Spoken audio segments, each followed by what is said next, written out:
Hi, my name is Mary Catherine Singleton, and I would like to talk to you about where the NAEYC stands on learning to read and write.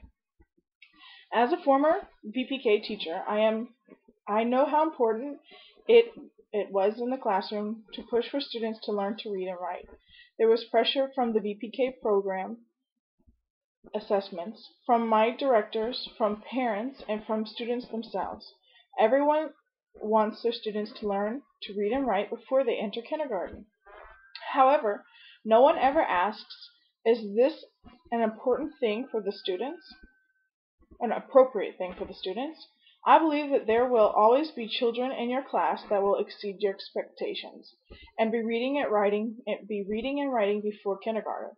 I believe that parents will always want the best possible education for their children, and that all parents want their child to be that exceptional student.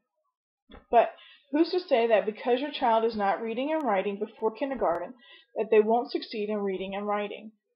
The National Association for the Education of Young Children, or the NAEYC's opinion on students learning to read and write is, as I believe, very different than what society's opinion is.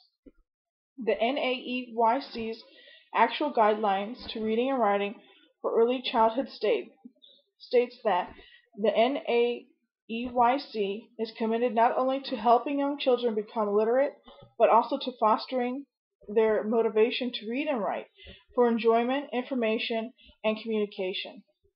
To reach these outcomes, teaching practices must be appropriate and effective for young children, not just adaptations for what may work in later grades. To me, this was a very important quote because what works for older students will not translate into good practice for younger children. The NAEYC has also produced a guideline of phases for students learning to read and write from infancy through third grade. Phases in children's development of reading and writing. Phase 1. Awareness and exploration, infancy through preschool. Phase 2. Experimental reading and writing, kindergarten. Phase 3. Early reading and writing, grade 1. Phase 4. Transitional reading and writing, grade 2. And Phase 5. Independent and productive reading and writing, grade 3.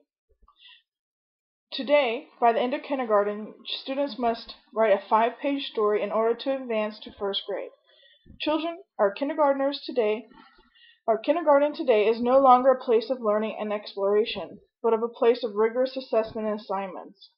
In many centers today, many directors are pushing My Baby Can Read programs in their 1-year-old classrooms. I believe that young children need some structured learning time, but not at the cost of their real learning time, play. Thank you.